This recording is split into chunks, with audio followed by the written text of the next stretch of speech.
Hello friends, welcome back to my channel. তো সবাই কেমন আছেন? আশা করি ভালো আছেন। আমরা খুব ভালো আছি আর কি। তো যাই হোক না কেন, আমরা চলে গেলাম ফার্স্ট ডে হচ্ছে ট্রিপে গেছিলাম একটু সাইট সিন দেখার জন্য। তো আমরা কোথায় গেছি সেটা সম্পূর্ণটা আপনাদের সঙ্গে শেয়ার করছি। আর এটা বলে রাখি, আমরা কাদের মাধ্যমে যাচ্ছি। আপনারা কিন্তু এখানে আসলে কিন্তু কোনো টোটো অটোতে করে আপনারা যেতে পারবেন না, কারণ এখানে চার্জটা বেশি লাগবে। এখানে কিন্তু সরকারি বাস থাকে, আপনাদের কিন্তু বাসে করে আপনাদের যেতে হবে। ওড়িয়ে যে বাসগুলো আছে আর কি সরকারি। তো আপনার বিভিন্ন জায়গায় কিন্তু দোকানে বসে এনারা যে ট্রাভেলের জন্য সবাই বলে যে আপনারা আসুন বুক করে, কিন্তু আপনারা তো সব থেকে মাথায় রাখতে হবে, আপনার কথা বলতে হবে যে কে কেমন চার্জ রাখছে, কারণ সবাই কিন্তু একই জায়গায় ঘোরাবে, কিন্তু চার্জ বিভিন্ন ধরনের বিভিন্ন লোকে রাখছে আর কি। তো আমরা অনেক কিছু যাচাই করার পরে হচ্ছে আমরা লাস্টে ফাইনাল করলাম এই দাদাটার সঙ্গে। এই দাদাটা বলতে হচ্ছে তার দেখতে গেলে আগের ব্লগটা আপনাদের দেখতে হবে যে আমরা কোন দাদার সঙ্গে আমরা কন্ট্যাক্ট করেছিলাম, তার কন্ট্যাক্ট নাম্বার সব ডিটেলসটা ওখানে দেওয়া আছে, আপনারা চাইলে একটু দেখে নিতে পারেন। আর আমি ডেসক্রিপশন বক্সে সেই আগের ভিডিও লিঙ্কটা আমি দিয়ে দেবো, আর কন্ট্যাক্ট নাম্বারটা দিয়ে দেবো, আপনারা চাইলে ওখান থেকে যোগাযোগ করে নিতে পারেন। আমাদের পার হেড পড়েছিল 200 টাকা করে, যেটা কিনা অন্যদের কাছ থেকে আমি শুনেছিলাম 350 টাকা থেকে 400 টাকা পর্যন্ত পার হেড পড়ে। বাচ্চা গেলে কিন্তু তারও কিন্তু ভাড়া ধরে, কিন্তু আমরা এই যে দাদার সঙ্গে গেছিলাম এই দাদার কিন্তু কোনো রকম আমাদের চার্জ রাখিনি। হ্যাঁ, চার্জটা কি, যদি তুমি সিট নেই যদি বসতে চাও তাহলে সেখানে চার্জ লাগবে। সিট ছাড়া তুমি যদি কোলে নিয়ে বসতে পারো তাহলে কোনো ব্যাপার না, কারণ যদি অনেকটা রাস্তার ব্যাপার। আমরা বেরিয়েছিলাম 7টার সময়, 7:30টার সময়, আর বাড়িতে পৌঁছেছি প্রায় 9টার সময়, কারণ আমাদের বাস ছাড়তে একটু লেট করেছিল 9টা। কেন কিনা সবাই তো আসবে, এসে সব এক এক করে সিটে বসবে, সবাইকে নিয়ে যেতে গেলে একটা যেহেতু গ্রুপ ট্রিপ বুঝতেই হবে যে একা যেতে গেলে যেমন টাইমে একটা ব্যাপার থাকে, কিন্তু এটা কিছু করার নেই, একটু কোঅপারেট আমাদের করতেই হবে। তো যাক না কেন আমরা বেরিয়ে পড়ি সকাল সকাল। আমরা কিন্তু এসি বাসে করে যাচ্ছি, যেটা কিনা ভাড়া ছিল 200 টাকা করে পার হেড, যাতায়াত সব কিছু দিয়ে। আর এখানে বলে কি সব কিছু খাবার দাবার কিন্তু আপনাদের নিজেকে ক্যারি করতে হয়, এটা কিন্তু বাস কিন্তু প্রোভাইড করবে না। আর আলাদা যে চার্জ লাগে, চার্জ বলতে হচ্ছে টিকিট খরচা যেগুলো থাকে সেগুলো কিন্তু আপনাদের কিন্তু দিতে হবে আলাদা। সেখানে কিন্তু বেশি না, আমাদের মাত্র 180 টাকা করে পড়েছিল আমাদের, মানে পার হেড আর কি আলাদাভাবে, মানে 200 টাকা করে এমনি, আর আলাদাভাবে 180 টাকা করে টিকিট খরচা বাবদ প্লাস যে গাইড আমরা দিয়েছিলাম তার হিসাবে আর কি। তো যাই হোক না কেন, আর এই যে দাদা যে মাইকে অ্যানাউন্স করে যে কথাগুলো বলছে না, কথাগুলো শুনতে খুব ভালো লাগছিলো, কারণ কি পরিষ্কার করে কথাগুলো বলছিল, যাতে আমাদের বুঝতে খুব সুবিধা হয়। খুব ভালোভাবে আমাদেরকে বুঝিয়েছে যে আমরা কোথায় যাচ্ছি, কেন যাচ্ছি, কি দেখতে যাচ্ছি। আমরা অনেক সময় হয় না যে আমরা যাওয়ার পরে জিনিসটা কেন দেখতে গেলাম, এর পেছনের মাহাত্ম্যটা কি আমরা জানি না, বুঝি না, বাট এই দাদা কিন্তু সব কিছু টোটালটা আমাদেরকে বলে বুঝিয়ে দিয়েছিল যাওয়ার আগে, প্লাস যেটা আমাদেরকে বলেনি সেটা ফেরার পরে কিন্তু বাসে এসে কিন্তু সেটার ব্যাপারটা কিন্তু আমাদেরকে টোটালটা বলে দিয়েছিল। যার কারণে খুব ভালো দাদার কথাবার্তা, বিহেভিয়ার, যেটা আপনার সমস্যা হবে আপনি অনার্সে জিজ্ঞাসা করতে পারবেন। তো দাদার কন্ট্যাক্ট নাম্বারটা আমাদেরকে নেওয়া হয়নি, এটা একটু ভুল হয়ে গেল। তো যাই হোক না কেন, আর এই যে এটা গঙ্গা মানে একটা নদী রয়েছে আর কি, এই নদীটার অনেক মাহাত্ম্য আছে। এই নদীর পাশ থেকে যেই নিম কাঠ, যেটা আমাদের জগন্নাথ দেবের যে মূর্তিটা হয়েছিল, এই নদীর পাশ থেকে যে নিম গাছটা উঠেছিল সেখান থেকে কিন্তু আমাদের জগন্নাথ দেবের মূর্তিটা হয়েছিল। তো সেটাই কিন্তু দাদা বলছিল। আর এটা কিন্তু একটা টোটালটা কিন্তু একটা ফরেস্ট এরিয়া, এখানে কিন্তু হরিণ টরিণ সব কিছু পাওয়া যায় আর কি, দেখা যায়, বাট আমাদের কপালে ছিল না, যেহেতু কিনা বাসটা রানিং ছিল, অনেকটা স্পিড ছিল। তো যাই হোক না কেন, আর অনেক কিছু দেখিয়েছে, আমাদের খুব ভালো লেগেছিল ট্রাভেলের এটা। আপনাদের চাইলে কিন্তু অবশ্যই যোগাযোগ করে নেবেন, যেতে পারবেন। আর হচ্ছে আমাদের এই ট্রিপটা সত্যি খুব ভালো ছিল। আর আমরা এটা হচ্ছে দ্বিতীয় দিন, আমরা যেদিন ফার্স্ট দিন গেছিলাম আগের ভিডিওতে দেখিয়েছি, আর এটা হচ্ছে সেকেন্ড দিন। আর থার্ড দিনও হচ্ছে আমরা কোথায় যাচ্ছি, চিল্কা হ্রদটাতে কোথায় যাচ্ছি কিনা সেটা আপনাদের সাথে শেয়ার করবো। আর আজকে আপাতত কোথায় যাচ্ছি কিনা সেটাতে শেয়ার করছি। আর এটা হচ্ছে চন্দ্রভাগা এটা হচ্ছে চন্দ্রভাগা বিচ আর কি। আর এটা হচ্ছে কথায় এনারা বলেছিল যে এখানকার জল অন্তত মাথায় নিয়ে সূর্যদেবকে প্রণাম করতে, এরও অনেক মাহাত্ম্য আছে, সেটা আমি আপনাদেরকে পরে বলছি ডিটেলসে। তো এখানে আমরা বেশিক্ষণ টাইম কাটাইনি, কেন কিনা আমাদের যেহেতু অনেকটা লেট হয়ে গেছিলো বেরোতে, আর ওদিকে আমরা নন্দনকানন যাব, তো আমাদের ওদিকে নন্দনকাননটা বন্ধ হয়ে যেতে পারে, তার জন্য আমরা এক এক করে টাইম মেনটেন করে আমরা বেরিয়ে গেছিলাম আর কি। তবু যাক না কেন আমাদের খুব ভালো লেগেছে, মানে খুব বেশি কষ্টও হয়নি বা যে সময় নষ্ট হয়েছে তাও না, একদম প্রপার টাইমে আমরা ঘুরেছি খুব ভালো রিল্যাক্সভাবে। তো আমাদের খুব ভালো লেগেছে, আমার এতটা সুন্দরভাবে রিল্যাক্সভাবে ঘুরেছি। আমি যতবারই বলবো না কেন, আমি যতবারই একই কথা বলবো যে আমার খুব ভালো লেগেছে। আর একটু তো কষ্ট হবে, কারণ ঘুরতে গেলে একটু কষ্ট করতে হয়, এটা কিছু করার নেই। তো যাই হোক না কেন, আপনারা দেখতে থাকুন আমরা কোথায় কোথায় যাচ্ছি কি না যাচ্ছি।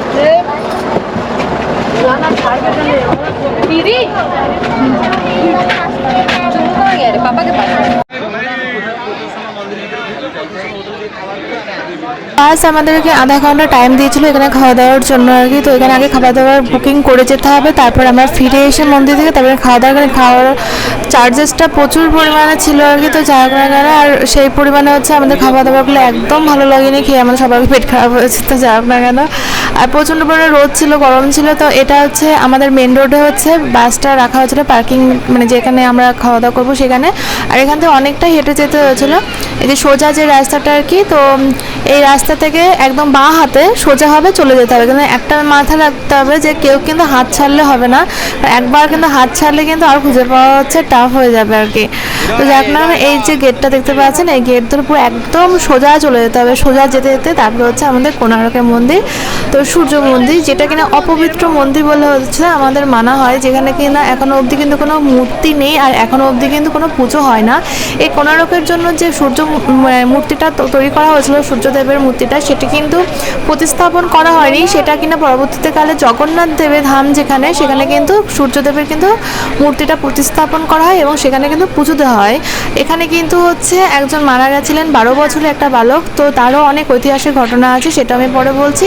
তো যাক না কেন, আমাদের এই যে এক এক করে টিকিটটা যেহেতু আমাদের আগে থেকে বাস যে দাদা ছিল আর কি, ওনারা কিন্তু কেটে নিয়েছিলেন, তার জন্য আমাদেরকে আলাদা করে কোনো টিকিট কাটা লাগেনি।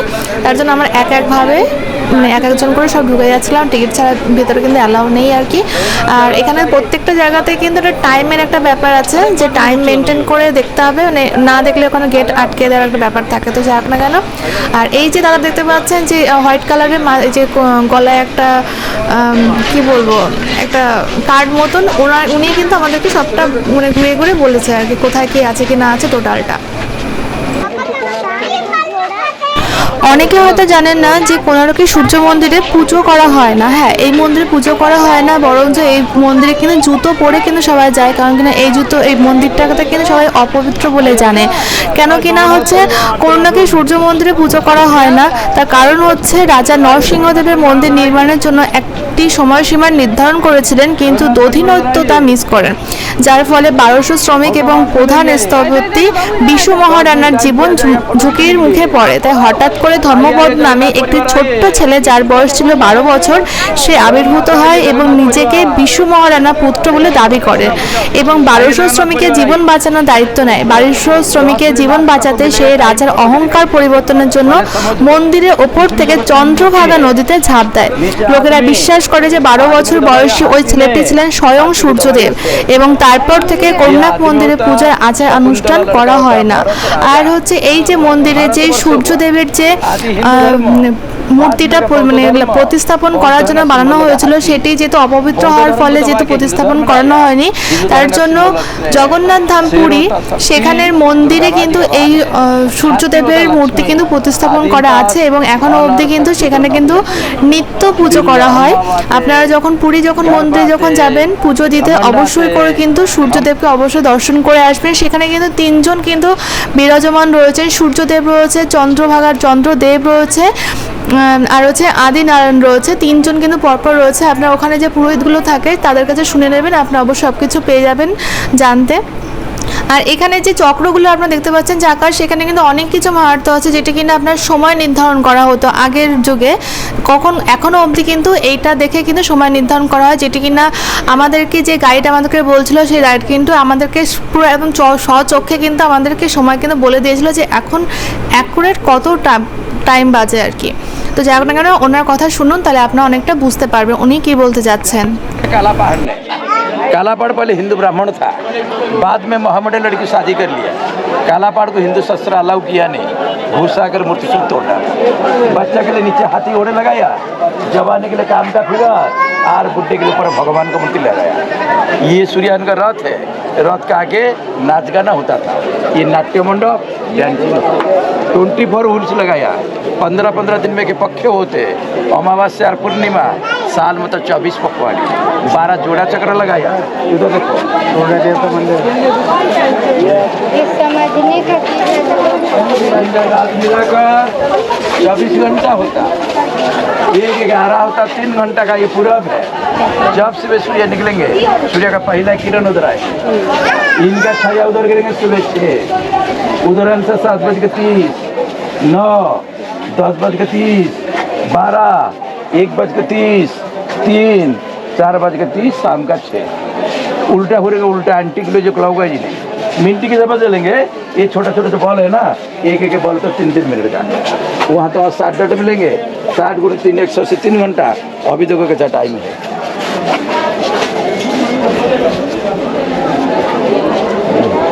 ये देखो बहुत सारा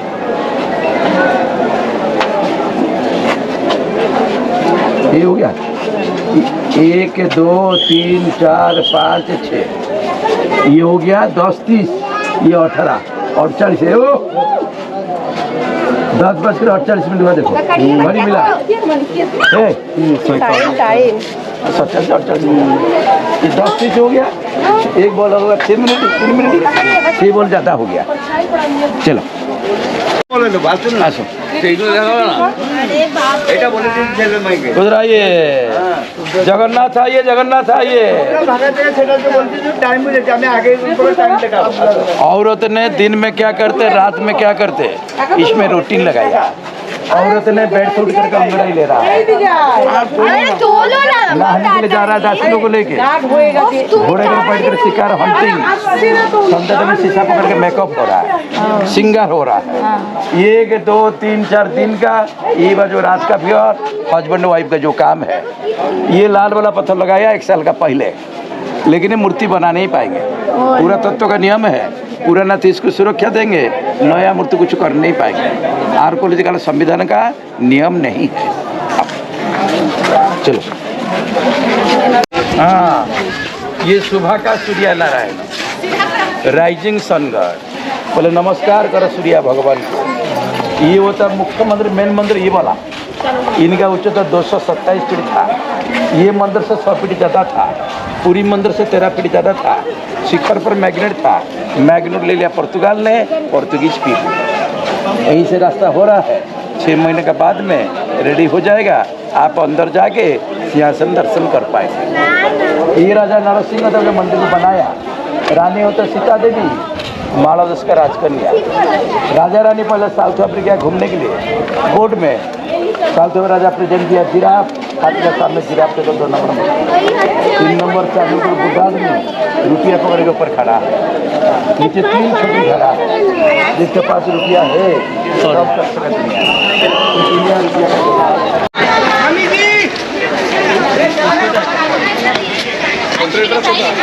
তুই তুলবি কোথা দিয়ে? এই আমার এইখান দিয়ে তুলবি, এই যে এইখান, এইটুকু ছবিটা আসবে এরকম।